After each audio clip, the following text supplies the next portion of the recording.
నువ్వు ఆ బుక్ ఇచ్చినప్పుడు బొంగులే ఏముందో లైట్ తీసుకుందాం అని అనుకున్నా, కానీ చదివిన తర్వాత అర్థమైంది తెలుగు పాటలో లిరిక్ ఉంటుంది కదా, తుఫాను అంచున తపస్సు చేసే వశిష్ఠుడు అంటే అది వీడే, దానికి ఎగ్జాంపుల్ అనిపించింది అనమాట. అట్లాంటిక్ ఛాలెంజర్లోని ఆ ఓషన్ని క్రాస్ చేస్తా స్పీడ్ బోట్ మీద ప్రాణాల మీదకి తెచ్చుకుని మళ్ళీ హాట్ ఎయిర్ బెలూన్ మీద అదే అట్లాంటిక్ ఓషన్ని క్రాస్ చేయడం, ఆ క్రాస్ చేయడంలో కూడా 30 hours ట్రావెల్ చేసిన తర్వాత 40 feet పైనుంచి ఆ ఫ్రీజింగ్ టెంపరేచర్లో ఆ కోల్డ్ వాటర్లో పడిపోతే ఎట్లా ఉంటుంది?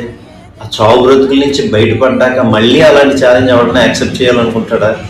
ఆయన హాట్ ఎయిర్ బెలూన్ మీద పసిఫిక్ కోస్ట్ క్రాస్ చేశాడు మళ్ళీ. అంతేకాదు అదే స్పీడ్ బోట్ ఛాలెంజ్ని మళ్ళీ రెండోసారి పార్టిసిపేట్ చేసి విన్ అయ్యాడు.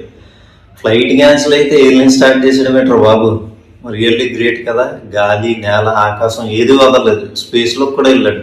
నీసే సూపర్ హ్యూమన్ ఏదో అంటాడు కదా, లివ్ డేంజరస్లీ అన్నదానికి నిజంగా ఈయన ఎగ్జాంపుల్ అనిపించింది. Hats off.